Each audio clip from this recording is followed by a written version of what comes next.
Welcome back to In Rick's Mind. My name is Rick and I'm coming to you from Las Vegas, Nevada.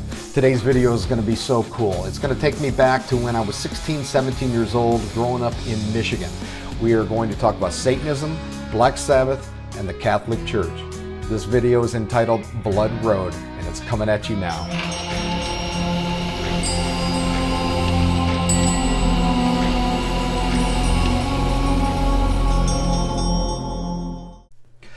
Okay, my story takes place back in the early to mid 80s, probably about 83, 85. Back then, for teenagers especially, what was real popular was the occult, Satan, seances, things like that was very popular. Probably started from the late 70s with a movie called The Amityville Horror. It was about a house that was possessed and made the son kill his family, and then the Lutz family move in and they have to deal with the devil. Watch the movie, it's a good movie. The book is even better. But then you also had, in the early 80s, you had Ozzy Osbourne comes out with a song called Mr. Crowley. And of course, we quickly looked that up to find out who the hell he was singing about. And he was singing about black magician Aleister Crowley. So we read a little bit about him, and that was pretty freaky. He belonged to the Golden Dawn, and you can look all that stuff up. But also you had Motley Crue comes out with a big hit, Shout at the Devil. It was all over MTV, and Tommy Lee had 5-star pentagrams on both of his bass drums, so that, intrigued us. Also, you had Richard Ramirez. He was dubbed as the Night Stalker. Richard was a self-proclaimed Satanist, and he killed people. And one of the famous things Richard did in court when he was being led away after being found guilty was he held up his hand, and in the palm of his hand, either drawn or carved, was a pentagram. And so, that freaked everybody out, especially as a teenager. I remember wearing my Black Sabbath Mob Rules shirt to school with a big aluminum cross, and it was kind of like Moses parting the sea. When you're walking down the halls, everybody kind of got out of your way. And as a teenager, if you're looking for attention, that was one of the cool ways of getting it. Sean and I also had a book that we passed around called the Necronomicon, and this book was like a devil's Bible. It told you how to open up all these gates to hell and do all these incantations and things like that. Again, just for attention. It was spooky. It was something to do. All that being said, one thing came on our radar that was on the news frequently, a few times a year, was a road called Blood Road. Blood Road is a 2.5-mile dirt road that goes through a forest with swamp, and it's in Metamora, Michigan. I'm going to put a link in the description of a documentary on Blood Road. They'll be able to tell you much more than I can tell you here. But Blood Road has quite a reputation. Apparently on any given night, you could go down there and see people in black robes surrounding a campfire doing chants and sacrificing cats or whatever they do.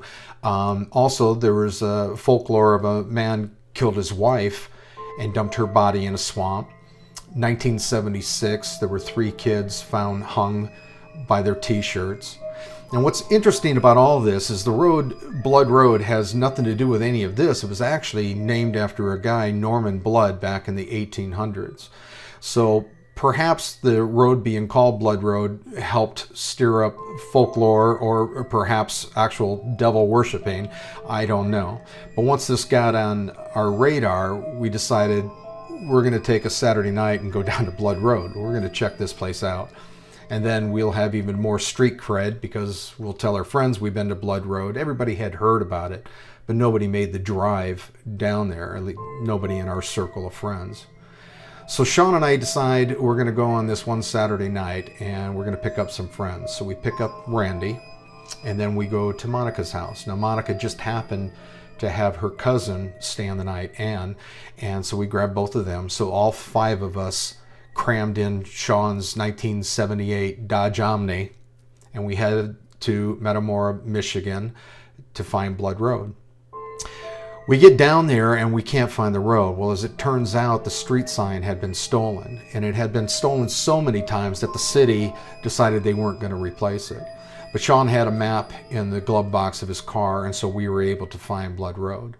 Now, the whole way down to Metamora, we had been listening to a mixtape that I made, and back then a mixtape would have consisted of Bon Jovi, Judas Priest, Led Zeppelin, of course Black Sabbath, and Ozzy. And we had been listening to that all the way down to Blood Road. Now, when we found Blood Road and turned down Blood Road, we drove real slow and we're just taking in the trees and the shadows, and it was really, really eerie and spooky. And knowing that in 2.5 miles we're going to find a fire pit and possibly some teenagers and things like that. So, ironically, a half mile down Blood Road, the song Black Sabbath by the band Black Sabbath comes on the cassette, blaring through his Clarion speakers. And so that helped. We went down there to get scared, and now we're scared and we're all freaking out. And all of a sudden, like I said, a half mile down the road, the car stalls. And we all looked at each other, and Sean couldn't get the car started. Just then, the song Black Sabbath winds down, stops, and then starts playing in reverse.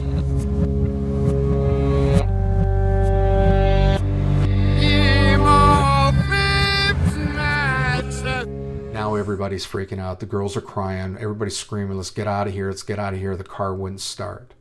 It took about 15 seconds, and the Black Sabbath song all of a sudden stops and then starts playing normally again. And just then, Sean was able to start the car. So we're all freaking out. He does a U-turn. We fly out of there as fast as the Dodge Omni would take us. We got about a half hour away from Blood Road when one of the girls said, hey, why don't you turn the radio back on and let's listen to that Black Sabbath song and see what happens. So I turned the radio on, rewound it to the beginning of the Black Sabbath song. We listened to the whole song. Nothing happened. It played normally, just like designed. So now we're all really freaked out. We don't know if we have some kind of demon in the car with us or if we're all freaking out. So everybody just wanted to go home. So our first stop was Randy's house. We stopped there. Randy gets out of the car, runs into his house. Next stop was Monica's house. We get there. Now we're saying, listen, girls, you got to get yourself together. Monica's parents were home. So we're like, you got to get yourself together. You got to calm down. Don't tell your parents. Don't tell anybody. This will be our little secret. They get out of the car. They go in the house. Now, as soon as they were out of earshot, Sean and I start laughing our asses off and high-fiving each other. We just pulled off one of the greatest hoaxes we have ever pulled off, and we used to do that quite a bit to our friends. This is how we did it. First of all, we had 2 cassette tapes, identical, with the same songs on them. Back then as kids, we had a stereo unit that had AM, FM, and it had a record player and a cassette deck. So you could record off the radio or record off an album. Well, on the one cassette, when we got to the Black Sabbath song, while it was recording, we simply turned the record player off, and it would wind down and stop. And then I took my finger and I played the record backwards while the tape was recording. So I just made sure that when we got down to Blood Road that I had that tape in. And we timed it pretty good for the Black Sabbath tune to come on. But we knew it was right after Bon Jovi or whatever we were listening to. So as far as the car not starting, Sean simply turned the car off. That's how it stalled. But it was a manual transmission, and in order to start the car, you had to depress the clutch. Well, Sean just simply didn't depress the clutch, therefore the car wouldn't start. So that's how we pulled off the hoax. And to this day, I don't know if the girls ever found out, if we ever told them that it was a hoax or not. But one thing did happen.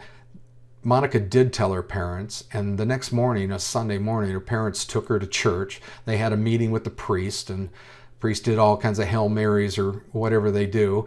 And so we were worried about that, Sean and I, because we lived in a small town and we didn't want the police to be called, because if the police would have been called, then it probably would have made it in the local newspaper. and then possibly on the news. So we didn't want any of that, but fortunately that didn't happen. I don't know what you would say to the police anyway, but Sean and I were 16, 17 years old, a little concerned about that. So that's my story about Metamora, Michigan and Blood Road. And like I said, go ahead and check out the link below. It's a great documentary on Blood Road. I think you'll really enjoy.